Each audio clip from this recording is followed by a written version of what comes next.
কি হবে আমাদের ভবিষ্যৎ? পৃথিবী আমাদের সৌরমণ্ডলের তৃতীয় গ্রহ।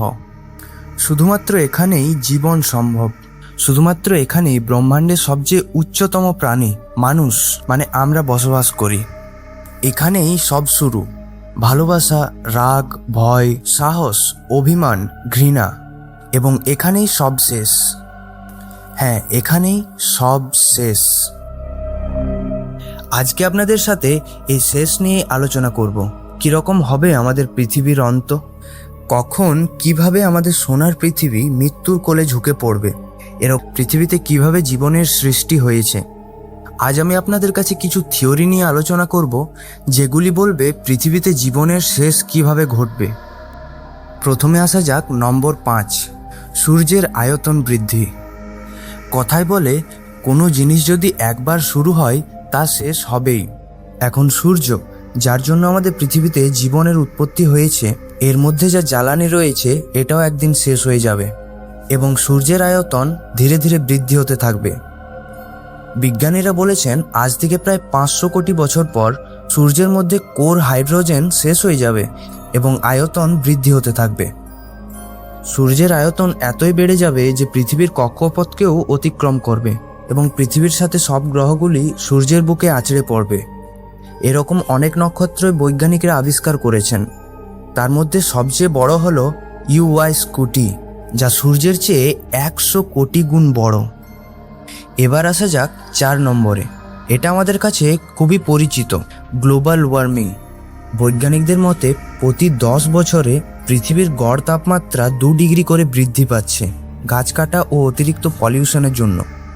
এটাকে যদি না আটকানো হয় তাহলে খুবই শীঘ্রই কুমেরু মহাদেশে যত বরফ আছে সব গলে যাবে এবং সমুদ্রের জলের উচ্চতা বেড়ে যাওয়ার ফলে আমাদের অনেক দেশ 200 থেকে 300 বছরের মধ্যে সেগুলো মরে যাবে। এবার আসা যাক নম্বর 3, সুপার ভলক্যানো এক্সপ্লোশন। পৃথিবীর অধিকাংশ জায়গাতেই সুপার ভলক্যানো বা আগ্নেয়গিরি রয়েছে। অতিরিক্ত চাপে ভূগর্ভস্থ ম্যাগমা বিস্ফোট হয়ে বেরিয়ে আসবে ভূপৃষ্ঠে এবং চারিদিকে চলবে অগ্নিলীলা।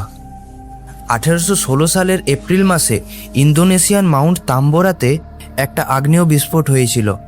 মাউন্ট তাম্বোরার আগের উচ্চতা ছিল 13,000 ফিট। বিস্ফোট হওয়ার পর তার উচ্চতা হয়ে দাঁড়ায় 9,000 ফিটে। এতে হাজার হাজার মানুষের মৃত্যু হয়। আগ্নেয়গিরির মুখ থেকে বিষাক্ত গ্যাস বের হয়ে বাতাসে মিশে যায় এবং বাতাস বিষাক্তময় হয়ে ওঠে।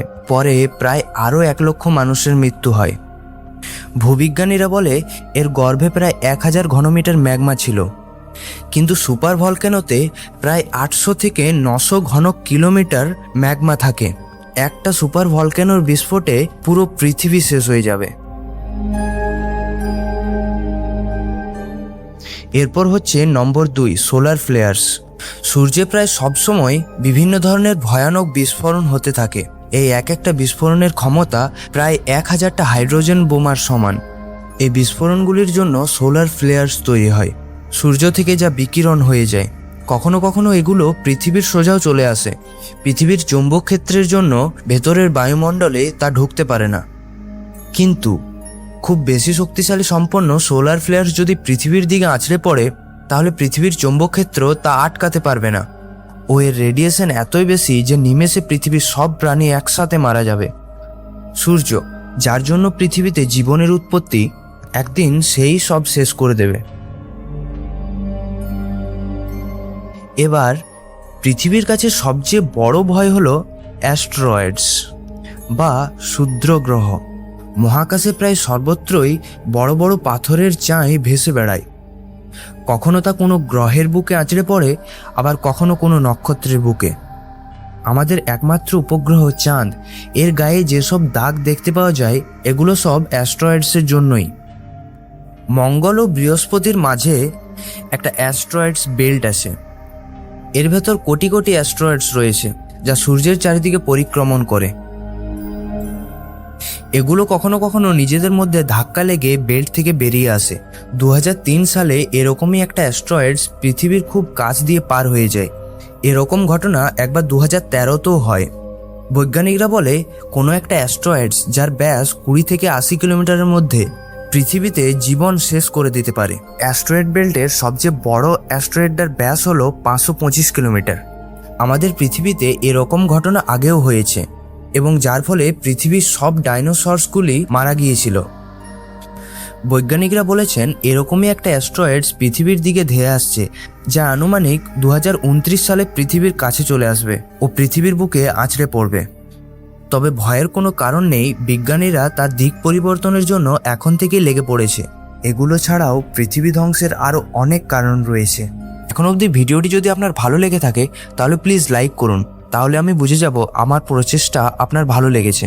যদি এই ধরনের রহস্যময় ভিডিও ভবিষ্যতে দেখতে চান তাহলে প্লিজ সাবস্ক্রাইব করুন এবং সাবস্ক্রাইব করার পর বেল আইকন প্রেস করুন। জানি বাকিটা বলতে হবে না। আপনি যদি কানে হেডফোন নিয়ে আছেন তাহলে এখন শুনতে পাবেন সূর্যের আওয়াজ।